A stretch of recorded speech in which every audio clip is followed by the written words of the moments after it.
Great questions, and I will answer them. Let's level set on where we are. As you all saw yesterday, President Trump announced an extension of the ceasefire. He's maintaining and generously offering a bit of flexibility to a regime who has been completely tarnished because of Operation Epic Fury. There's obviously a lot of internal division. This is a battle between the pragmatists and the hardliners in Iran right now, and the president wants a unified response. And so as we await that response, there's a ceasefire with the military and kinetic strikes, but Operation Economic Fury continues, and the effective and successful naval blockade continues as well of ships and vessels that are moving to and from Iranian ports.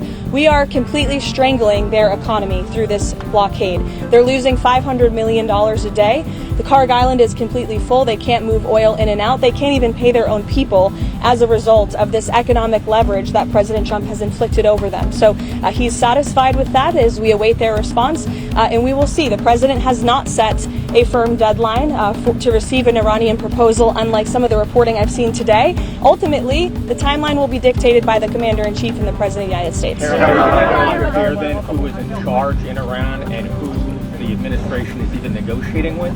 Well, we obviously know who we're negotiating with because our negotiating team has sat down with those individuals in person. But obviously there's a lot of internal fraction and internal division, which again just proves the effectiveness of Operation Epic Fury in the first place. Their regime and many of its leaders for nearly 5 decades have been wiped off of the face of planet Earth. So again, the president's offering them a little bit of flexibility because we want to see a unified proposal to the president's very strong proposal, and he's made his red lines very clear. Again, the United States maintains control over this situation, leverage over the Iranian regime. Not only have they been significantly weakened and obliterated militarily, but they are losing economically and financially every single moment that passes with this blockade. So the president is going to continue to lead the free world, to run the United States of America as we await the Iranian response. John. Thanks a lot, Caroline. 2 questions. What's the ultimate goal of this blockade? Is it indefinite? And is the ceasefire that's in place right now also indefinite? Look, again, I'm not going to set a timetable for the president. He has not done that, and I won't. I know there's been some anonymous sourced reporting that there was maybe a 3 to 5 day deadline. That is not true. The president has not set a deadline himself. Ultimately, he will dictate the timetable. And again, he is satisfied with the naval blockade, and he understands that Iran is in a very weak position, and the cards are in President Trump's hands right now. On the issue of Virginia redistricting, you weighed in this afternoon, concerned about why didn't he campaign more actively against this referendum? Why not spend time on Truth Social and encourage people to vote no before the vote, then raise concerns after? That's a question that's political by nature. As you know, I'm not part of the president's political team anymore. I do sit here at the White House as a government employee.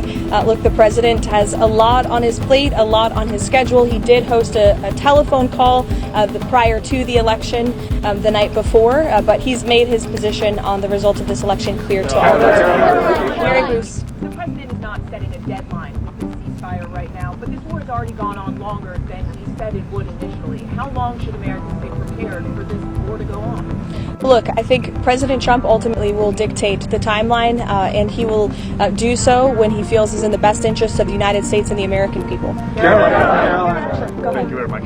So in the same day, the president said that he doesn't want to extend the ceasefire and the bombs would start falling after the end of the ceasefire. And unilaterally, he declared that the ceasefire would be extended indefinitely. Iranian state media are openly mocking the President of the United States and say we didn't even request the extension of the ceasefire. What's the response from the President of the United States? The response is you guys all see a lot of different messaging coming out of Iran, a lot of different rhetoric and language from them. I would caution you to take anything that they say at face value. What we've seen is that what they say publicly is much different than what they concede to the United States and our negotiating team privately. I've said that repeatedly to all of you in the news media, and you should take our word for it. Another topic, there's been some reporting about a possible bailout for Spirit Airlines. Can you update us on those talks, and why does the administration think it's a good investment to buy into a bankrupt airline? Well, I understand the airline is bankrupt because the previous administration blocked the merger, which was probably not a wise move. Obviously, this is something the Commerce Department and the President are tracking. I don't have any updates or announcements, but the aviation industry is very important to this President and this White House. Millions of Americans depend on it. We want to see the best possible outcome, but I don't have any announcements today. Thank you so much, Caroline. So, how long is the President willing to wait for the Iranians to come to the table? And does he trust the Iranians to come to the table? Again, I've now been asked this question a few different times, a few different ways. I'm not going to set a deadline. Caroline, a lot of the negotiations with these public statements that we've seen from the Western Republic, social and the Iranians on X, a lot of back and forth there. Did the President's Truth Social post throughout the day ahead of these negotiations have a negative impact on negotiations? I think look at where we are right now. The President chose to extend the ceasefire because it's Iran who needs to get their act together. The United States and President Trump have been very clear in our demands and our red lines and what we need to see in the best interest of the American people and our country and our allies from the very beginning. So the short answer to your question is no. Does the White House have an understanding at this point of who inside of Iran will have the final sign-off on a deal? The White House and our intelligence community certainly has a good understanding. However, we want to see a unified response and a unified proposal. To the previous question's point, you see a lot of different messaging on social media from many people within the regime, and a lot of that public nonsense is not what we hear from them privately. But again, we want a unified response, and that's what the President is awaiting. Again, I'll leave our intelligence community and the President to decide. Nick, go ahead. Does the White House have a response to the DOJ's indictment of the SPLC, as well as the allegations that WA funds were used to actually fund the very dangerous and racist groups that did that? Yeah, I saw the indictment yesterday. I saw the acting attorney general and FBI director do a press conference on it. It was quite shocking to me to learn of the egregious violations of the law the Poverty Law Center was committing, and I think that's a story that should be on the front page of every newspaper in this country because they've obviously been duping their supporters and the American taxpayers for far too long. It's a criminal organization, clearly, and that's not our DOJ saying that or Todd Blanche saying that. That's a grand jury indictment saying that.